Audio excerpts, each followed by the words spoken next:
much to bear, and you don't care, and I won't play alone. I got you in my sight, I keep all the words you said to me. I get you, get you, get you, get you on your knees. Rewrite all the things you said that I should be. I'll get you, get you, get you, now you beg me please. Hey,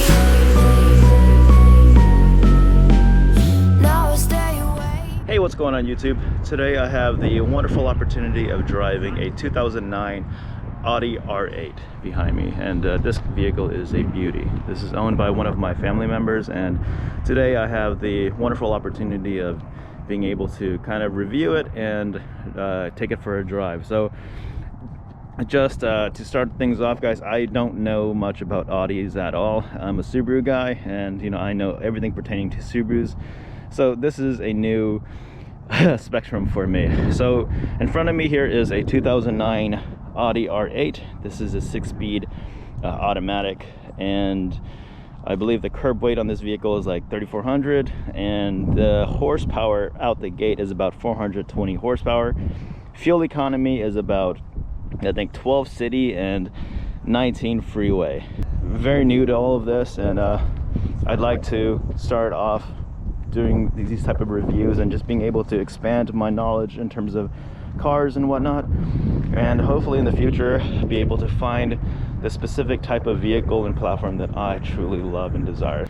This is how the key to this vehicle looks like. You press this button, bam. This is how you start about things. But before that, I just kind of wanted to run through the front and the rear of this vehicle. As you open the door here, this is how you access the front. So I didn't know that this vehicle did not have the motor and everything in the front. It was actually in the rear. So this is how the front looks like. There's not that much space overall, but just first impressions, it's actually pretty decent. The only other vehicle that I've seen personally that had a front is Tesla's. So again, in comparison and with my very little knowledge of vehicles as a whole, this is pretty doable given the type of car this is. Now for the rear, the button will be on the side right here.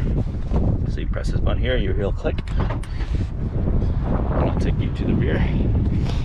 This lift is actually quite heavy, so when you get it, you have to push it all the way up. So this is the V8. There exists a faster version, I think it was the V10, but this one in front of us is a 4.2 V8, and it's beautiful. Like, look at all these true carbon fiber accents.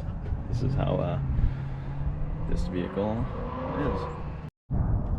So now I just want to run down the exterior of this car really quickly before we get inside the vehicle and drive. So these are how the headlights look. I think it's very unique. You see the little plastic trim piece right there that says Audi R8. Very unique, very different from what I see.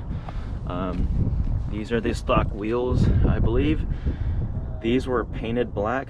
They didn't come black like this. I think it's chrome, but the previous owner, before my family member purchased this car, painted these wheels black. So it actually looks pretty good. I like it. Coming onto the rear, same thing, the big Brembos. And I forgot to mention, this vehicle is all-wheel drive as well. Now let's go to the back here, and you see a bunch of the carbon fiber accents down low. This is where the quad exhaust tips come out. Beautiful R8 badge. And that's it. So with that, let's go inside the vehicle and kind of run through some of the features, whatnot, of this car. As we enter the interior of this vehicle, I just want to point out that this vehicle has the carbon fiber package, and this vehicle was a little bit under $150,000 when it was brand new. I think it's on screen. I'll put on screen. It was about $148,000 that this specific vehicle came out to. So this is how the interior is. It's a little bit snug. It's kind of like a cockpit, but overall, It's very cozy. It's very driver oriented. So with that, let's put the key in the ignition and run through things. Expand. K-band. So the vehicle is an automatic 6-speed. It has the pedal shifts here and here, and this is how the center console looks like. So this car is currently in neutral. When you hit the notch to make it go left, it's going to go into the automatic. You see the A here, and then the screen here will switch over. So let's press it to automatic, and now it's in automatic. So if I hit it again, now it's in manual mode. You'll see the M. So this is how you can kind of play with the manual version. So you could either use the paddle shifts for shifting up the gears up and down, or you could use the notch here and go forward or backwards, because you see the plus and the minus sign here. You want to go into neutral. Neutral is here, and then reverse. Same thing. You just press the notch down one, and then the reverse camera will come forward. But Josh recommends that this vehicle always stays in sport mode. So let's press that. All right, so let's get started with the POV drive. This car is actually quite low, so if you're not able to see from the windshield out, I apologize. The GoPro is mounted onto my cap, and I unfortunately don't have a chest mount, so you can't necessarily see what's going out. But let's just go along with this and see where this beauty takes us. Let's have fun. Right off the bat, steering wheel is very heavy, but it's not a bad heavy. It's a good heavy. Like I said, just comparatively speaking to my experience as a Subaru owner. Ooh, she's gnarly.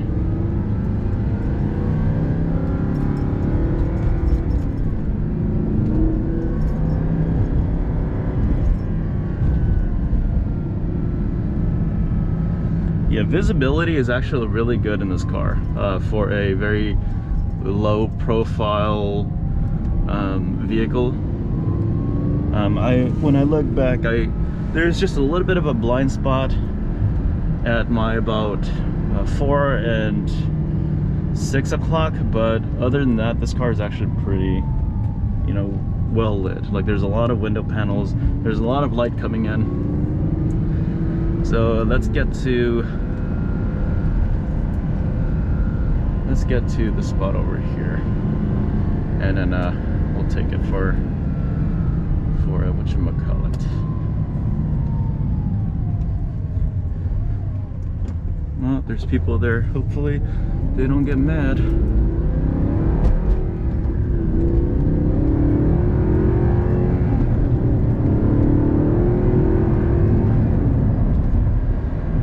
Yeah, this car is pretty quick. Pretty fast, significantly faster than the Subaru WRX that I have, but it does feel kind of heavy. Like I said, just first impressions of everything, just it feels very heavy.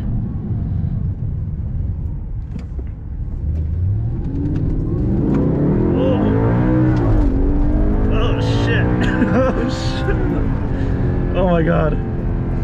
Yeah, I didn't gun it before, but that was an amazing feeling.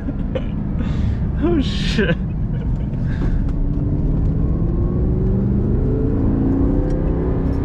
Oh, there's something going up there.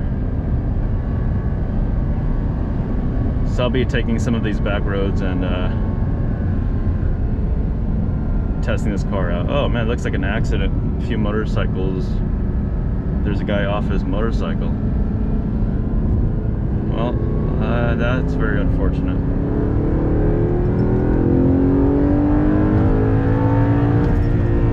Oh man, the exhaust note is beautiful. I know I'm not driving this car that well, guys, so I apologize. Like, I'm not shifting the gears.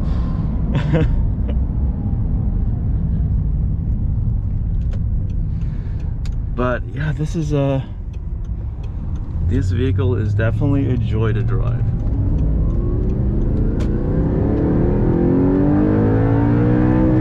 Oh shit.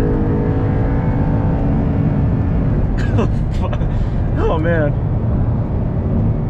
Oh shit. I think my definition of miles per gallon has changed.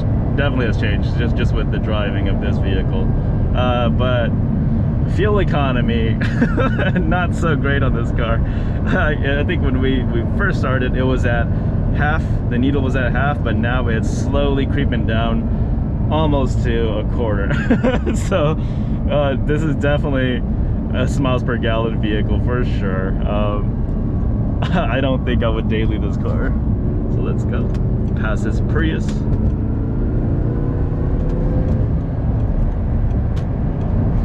And it's quite rare to see this vehicle on the road as well.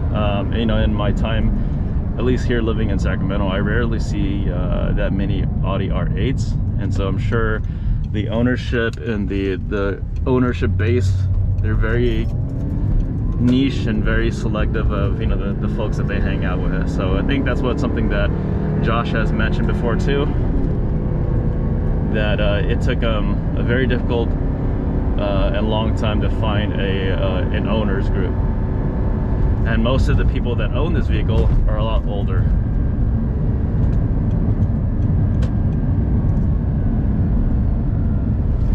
All right, so I have a beautiful straight up front, so let's get this vehicle going. Oh man, this car is definitely very fun.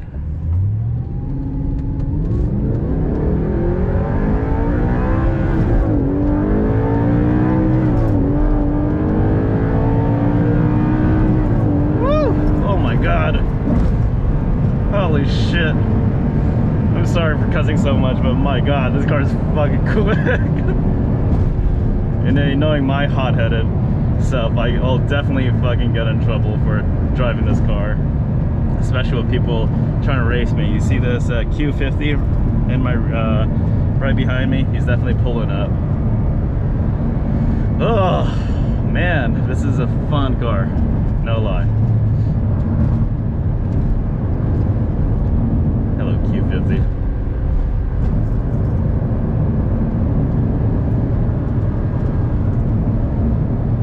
So hey guys, my cheeks are kind of hurting from just smiling and driving this car. It's a very, very fun car to drive, and like I said, I'm very fortunate and very grateful to be able to drive this car.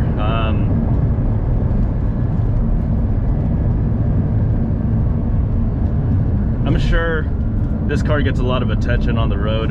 Josh has mentioned before that, you know, whenever he takes his car out, he gets a lot of attention, you know, with this car. He has people constantly trying to race him, or he has, what is it, people following him. And, you know, us as car enthusiasts, the irony is that when we get ourselves into, you know, really nice vehicles like this, especially sports cars, we're primarily just doing it for our own, you know, hobby and enjoyment of the vehicle. And honestly, unless they're a car girl, cars generally get the attention of men, other men. You have guys coming up to you and just talking to you about your car more so than women do. Women they don't really care about your car. So he has mentioned that before, that, you know, this car gets a lot of attention, and I can tell why. I can see why. This car is very fun to drive, and, you know, I think if I were to own a vehicle from this level, you know, I think my perspective of everything would definitely be very different as well. But as you can tell, since this vehicle is from 2009, the infotainment, it was good for its time period, but as you can tell now, there's still like hard buttons and whatnot. I love hard buttons and dials and such. I hate the fact that a lot of things have changed over to touchscreen. So this I'm very appreciative of. This is, like I said, very unique for its time period, but yeah, nothing much to talk about. I'm not, when you drive a vehicle like this, it's not necessarily for the infotainment. That's a plus, but you know, most of it is just the driving experience of being behind the wheel of this vehicle. And I asked Josh.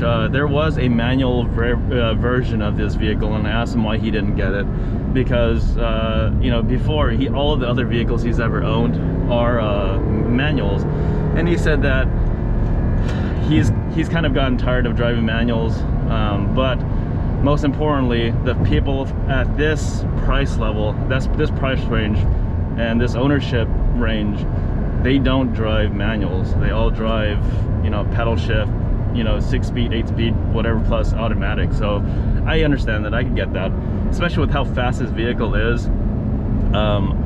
I'm having a blast driving this vehicle already, just without, you know, even if I don't have the manual engagement, just being able to do the pedal shift and how freaking fast this car is. I think it's phenomenal. So yeah, let's take this turn and then let's go back and then we'll wrap up this video. All right, guys, so it's been a few hours. I'm home now. I'm exhausted. I had a blast driving the car. I'm very grateful for you, Josh, for allowing me to drive your beauty of a car. Being behind the wheel, it's amazing. And yeah, after I gave the car back to him, we just sat around and we talked about cars for like about an hour or two. So it was really, really cool. Again, this car just kept, you know, it left me grinning and smiling the whole time. It's an amazing vehicle. And even though I'm not specifically an Audi fan, I do appreciate the technology. I appreciate the experience and being behind the wheel. That car is damn fast. So I hope you guys like this video. I'd like to bring more of these type of videos in the near future too. I've always had this idea of doing like POV, like review, or even just driving as a whole, just sharing that experience with you guys. So if you guys like this video, give it a thumbs up. Otherwise, I will see you guys in the next one. Peace out.